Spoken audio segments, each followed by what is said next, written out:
Hello hi दोस्तों, आज एक नई हिंदी कहानी लेकर आ गए हैं। चैनल पर नए हैं तो सब्सक्राइब कर ले और लाइक कर दे, ऐसे कहानी आपको मिलती रहेगी।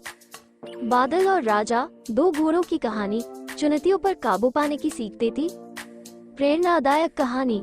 बादल अरबी नस्ल का एक शानदार घोड़ा था। वो अभी 1 साल का ही था और रोज अपने पिता राजा के साथ ट्रैक पर जाता था। राजा घोड़ों की बाधा दौड़ का चैंपियन था और कई सालों से वो अपने मालिक को सर्वश्रेष्ठ घुड़सवार का खिताब दिला रहा था। बादल भी राजा की तरह बनना चाहता था, लेकिन इतनी ऊंची ऊंची और कठिन बाधाओं को देखकर उसका मन छोटा हो जाता और वो सोचने लगता कि वो कभी अपने पिता की तरह नहीं बन पाएगा। एक दिन जब राजा ने बादल को ट्रैक के किनारे उदास खड़े देखा तो बोला, क्या हुआ बेटा, तुम इस तरह उदास क्यों खड़े हो?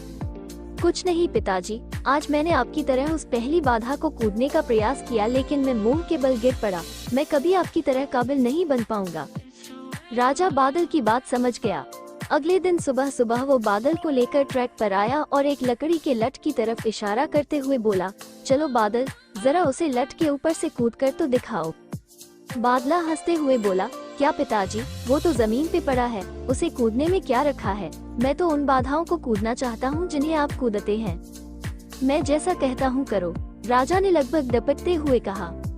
अगले ही क्षण बादल लकड़ी के लठ की ओर दौड़ा और उसे कूद कर पार कर गया। शाबाश, ऐसे ही बार बार कूद कर दिखाओ। राजा उसका उत्साह बढ़ाता रहा। अगले दिन बादल उत्साहित था कि शायद आज उसे बड़ी बाधाओं को कूदने का मौका मिले, पर राजा ने फिर उसी लठ को कूदने का निर्देश दिया।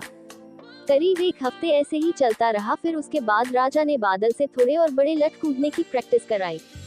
इस तरह हर हफ्ते थोड़ा थोड़ा करके बादल की कूदने की क्षमता बढ़ती गई और एक दिन वो भी आ गया जब राजा उसे ट्रैक पर ले गया। महीनों बाद आज एक बार फिर बादल उसी बाधा के सामने खड़ा था जिस पर पिछली बार वो मुंह के बल गिर पड़ा था। बादल ने दौड़ना शुरू किया। उसके टापों की आवाज साफ सुनी जा सकती थी।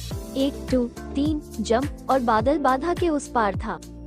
आज बादल की खुशी का ठिकाना न था। आज उसे अंदर से विश्वास हो गया कि एक दिन वो भी अपने पिता की तरह चैंपियन घोड़ा बन सकता है, और इस विश्वास के बलबूते आगे चलकर बादल भी एक चैंपियन घोड़ा बना। दोस्तों, बहुत से लोग सिर्फ इसलिए गोल्स अचीव नहीं कर पाते क्योंकि वो एक बड़े चैलेंज या ऑब्स्टिकल को छोटे छोटे चैलेंजेस में डिवाइड नहीं कर पाते। इसलिए अगर आप भी अपनी लाइफ में एक चैंपियन बनना चाहते हैं, एक बड़ा लक्ष्य हासिल करना चाहते हैं, तो सिस्टमैटिकली उसे पाने के लिए आगे बढ़िए। पहले छोटी छोटी बाधाओं को पार करिए और अल्टीमेटली उस बड़े गोल को अचीव कर अपना जीवन सफल बनाइए। Moral of the story is, जल्दी हार मत मानिए, बल्कि छोटे से शुरू करिए और प्रयास जारी रखिए। इस तरह आप उस लक्ष्य को भी प्राप्त कर पाएंगे जो आज असंभव लगता है।